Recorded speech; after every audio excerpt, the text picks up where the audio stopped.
সম্প্রতি ইন্দোনেশিয়া থেকে এই ভিডিওটা তো প্রচুর পরিমাণে ভাইরাল হয়েছে এবং অলরেডি আপনারা জেনে গিয়েছেন, কিন্তু এই ঘটনাটার সেকেন্ড পার্ট যে ভাইরাল হয়েছে এবং সবাই সেটাকে সত্য মনে করছে, সেটা আজকে আমি ঘটনাটা বর্ণনা করবো যে সেকেন্ড পার্টে কী দেখানো হয়েছে। এবং এই ঘটনাটা যারা জানেন না তাদের জন্য আমি আবারও বলে দিচ্ছি, এই যে ইন্দোনেশিয়া এমন একটা ঘটনাকে ভাইরাল করা হয়েছে যেখানে দেখা যাচ্ছে একটা ছেলে এবং একটা মেয়ে গাড়ির মধ্যে খারাপ কাজ করার সময় একে আরেকজনের সাথে আটকে যায় এবং পরবর্তীতে কেউ তাদেরকে ছাড়াতে পারে না এবং বাড়িতে নিয়ে যাওয়ার পর ওঝা এবং বিভিন্ন ডাক্তার কবিরাজ দেখানো হয়, তবুও ছাড়তে পারে না একজন আরেকজনকে। কিভাবে যেন দুজনের শরীর একসাথে আটকে যায়।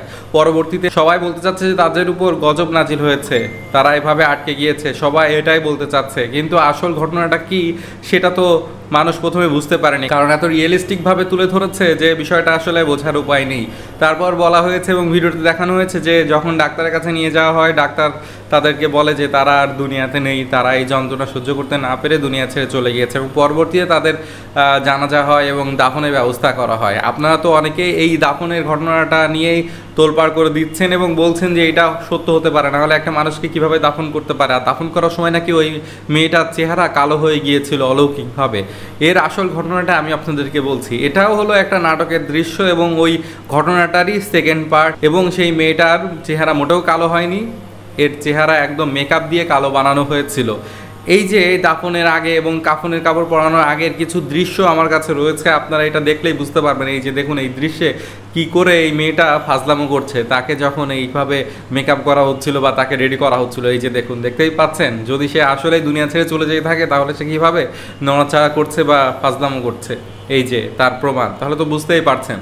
পুরো বিষয়টাই আসলে সাজানো এবং বিভিন্ন ঘাটাঘাটির মাধ্যমে জানা গিয়েছে যে ইন্দোনেশিয়াতে এরকম ছেলে মেয়েরা অনেক খারাপ কাজে লিপ্ত হচ্ছে, তাই তাদেরকে ভয় দেখানোর জন্য এবং একটা মেসেজ দেওয়ার জন্য এই কাজটা করা হয়েছে, এই ভিডিওটা করা হয়েছে, যেন তারা কখনোই এই খারাপ কাজে লিপ্ত না হয়। কারণ এটা সম্পূর্ণ ইসলামে নিষিদ্ধ একটা কাজ এবং এটাতে আল্লাহর অবশ্যই গজব আসতে পারে। তবে তারা যে ভিডিওগুলো প্রচার করে বেড়াচ্ছে সেটা যে আসলেই ঘটেছে এটা সত্য না, তবে তারা যেটা বোঝাতে চেয়েছে এটা সত্য, যে এইসব আসলেই নিষিদ্ধ কাজ, এগুলো আসলেই খারাপ কাজ, এগুলো করা যাবে না, এগুলো থেকে বিরত থাকতে হবে, এটাই তারা বোঝাতে চেয়েছে। এই জিনিসটা সত্য, কিন্তু তাদের এই যে বানানো ঘটনাগুলো, মেয়ের চেহারা কালো হয়ে গিয়েছে বা দুজন, একটা ছেলে এবং একটা মেয়ে আটকে গিয়েছে, তাদেরকে ছাড়ানো যাচ্ছে না, তাদের উপর গজব এসেছে, গাড়িতে তারা আটকে ছিল, ডাক্তার বলছে মারা গিয়েছে, এইসব সম্পূর্ণই একটা নাটক। এবং যে জানাজার দৃশ্যটা দেখানো হয়েছিল এবং দাফনের দৃশ্য দেখানো হয়েছিল সেটা হলো অন্য এক জানাজার দৃশ্য, অন্য একজনের জানাজার দৃশ্য, সেটা থেকেই কাট করে এখানে অ্যাড করে দেখানো হয়েছে এবং সেটাই মানুষ সত্য হিসেবে ধরে নিচ্ছে, কিন্তু আসলে এটা কিন্তু সত্য না।